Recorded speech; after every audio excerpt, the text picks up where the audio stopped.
한적한 시골 마을에 자리 잡은 오래된 학교가 있었다. 이 학교는 오랜 역사와 함께 많은 전설들을 간직하고 있었는데 그 중에서도 가장 유명한 것은 밤의 여인이라는 괴담이었다.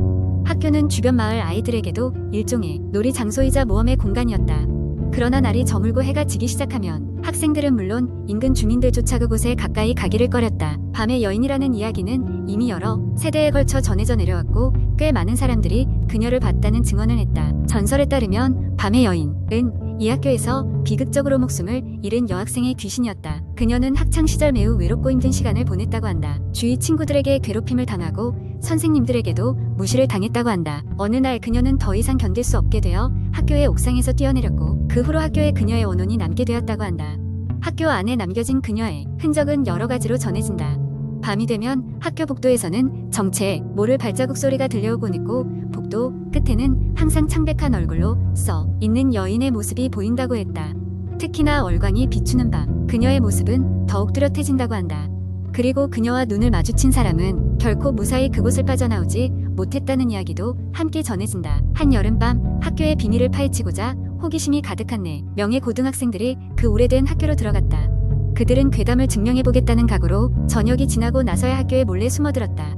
학교 안은 어둡고 고요했다. 그들은 각자 손전등을 들고 무서운 기분을 억누르며 복도를 걸어갔다. 발자국 소리가 복도의 끝에서부터 울려 퍼지는 찰나 모두는 순간 멈춰섰다. 이거 다들 들었지? 친구 중 한 명이 속삭였다. 그들 중 가장 겁이 많은 친구인 민재는 당장이라도 자리를 뜨고 싶었지만 다른 친구들의 기대를 저버릴 순 없었다. 그들은 발자국 소리가 들리는 방향으로 천천히 다가갔다. 마음을 차분히 하려고 애썼지만 점점 가까워질수록 그들의 핏줄은 얼어붙는 듯한 기분이 들었다. 복도 끝에 다다르자 문득 스산한 바람이 불어왔다. 그들은 손전등을 들어 주변을 비춰보았고 그때였다. 어딘가에서 낡은 교실 문이 끼익하고 열렸다. 그곳에서 한 여인이 서서히 모습을 드러냈다. 창백한 피부, 긴 머리, 그리고 당혹스러울 정도로 슬픈 눈동자. 그들은 마주한 여인의 모습에 몸을 움직일 수 없었다. 당신이 밤의 여인인가요? 가장 용기 있게 나선 친구 규현이 물었다. 하지만 여인은 대답하지 않고 그들을 가만히 바라볼 뿐이었다.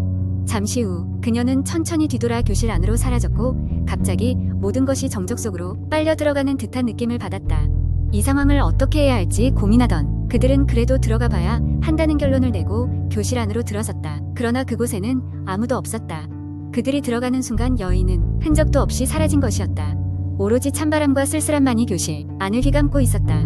신비한 경험에 혼란스러워하며 그들은 밖으로 나왔고 이상한 점을 느꼈다. 분명히 짧은 시간 교실에 머물렀을 뿐인데 바깥은 이미 동이 트고 있었다. 그들은 무사히 학교를 빠져나올 수 있었지만 그 경험은 결코 잊을 수 없는 생생한 기억으로 남았다.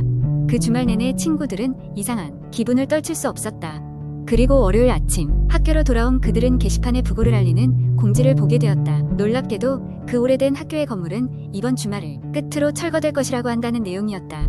그들은 다시 한번 그곳에 가야 하는지 고민했지만 결국 그들은 그날의 기억을 마음속에 묻어두고 각자의 일상으로 돌아가기로 했다. 그리고 시간이 흐르면서 그들이 겪은 이야기는 또다시 하나의 새로운 괴담으로 변하며 사람들 사이에 조금씩 잊혀져 갔다. 하지만 그들은 마음속 깊이 그날 본 밤의 여인이 전설에 불과한 이야기가 아님을 깨달았다. 그녀는 분명 존재했고 어느 곳에선가 여전히 그들을 바라보고 있을지도 모른다고 생각했다. 두 번째 이야기, 저는 서울의 오래된 아파트 단지에서 자취를 시작하게 되었습니다. 처음에는 모든 것이 새롭고 흥미로웠지만 곧 이곳에서 이상한 일들이 일어나기 시작했습니다. 이 아파트는 1980년대에 지어진 낡은 건물로 요즘 들어 많은 세대가 떠나고 몇몇 세대만 남아있던 상태였습니다. 저는 집주인의 소개로 이곳에 들어왔는데 월세가 저렴하고 위치가 좋았기에 다른 조건을 따져보지도 않고 결정했습니다. 첫 번째 이상한 일이 시작된 것은 제가 이사 온 지 2주쯤 후의 일이었습니다. 밤늦게까지 과제를 하고 있던 중 어디선가 들려오는 낮고 희미한 소리를 들었습니다. 처음에는 바람 소리라 생각하고 대수롭지 않게 넘겼습니다. 그런데 시간이 지날수록 그 소리는 분명히 아래층, 더 정확히는 제가 사는 층 바로 아래에서 나는 것 같았습니다. 탁, 탁, 탁 하는 무언가를 긁는 소리 같았습니다. 원래는 방이 2개인 집이지만 저 혼자 살기 때문에 다른 방 하나는 주로 창고처럼 쓰고 있었습니다. 그리고 그 방 바로 아래층에서 이 소음이 나고 있었던 것입니다. 소음을 제대로 확인해보기 위해 조심스럽게 복도로 나가 아래층으로 내려가 보았지만 그 층은 빈 집이었습니다. 온라인에서는 혼자 사는 여성에게는 이런 경우 조심하라고들 하지만 아무리 생각해봐도 누구의 장난으로 보이지 않았습니다. 그저 허공에 손을 휘두른 듯 문을 닫고 다시 집으로 돌아왔습니다. 그 후로도 2주가 넘도록 그 소리는 계속되었습니다. 밤이 깊어질수록 점점 더 선명하게 들렸습니다. 다른 세대들은 아무런 소리도 듣지 못했다는 듯 했습니다. 단지 오래된 문이 바람에 흔들리는 소리라며 무시했습니다. 하지만 내게 그 소리는 점점 더 가까워지는 듯했고 점점 더 두드러지게 들렸습니다. 다음 주 저는 그 소리가 도저히 견딜 수가 없어서 아래층 집주인에게 연락을 했습니다. 그는 깜짝 놀란 듯했고 이 아파트에는 아무도 살고 있지 않다고 잘라 말했습니다. 그 집은 얼마 전 빈집이 됐기 때문이었습니다. 다소 이상한 이야기를 듣고도 그는 방문을 열어주었고 저는 혼자 아래층을 들어가 보았습니다. 거기에는 아무것도 없었습니다. 오래되고 더러운 벽지와 곳곳이 곰팡이로 뒤덮인 바닥만이 있을 뿐이었습니다.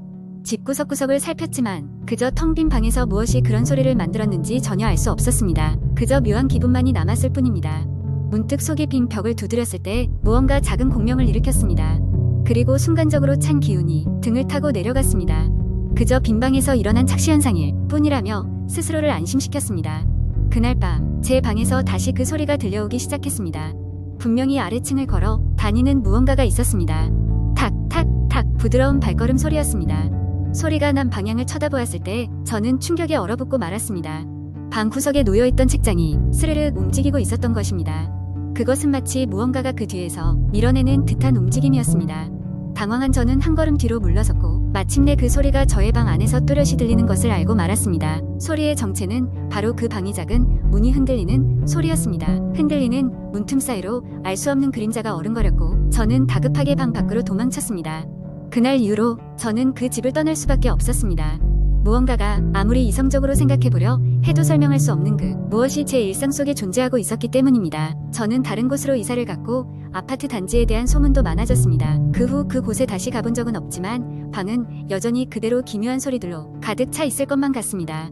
세 번째 이야기. 어느 날 나는 한국의 한 작은 시골 마을에 위치한 오래된 저택을 방문하게 되었다.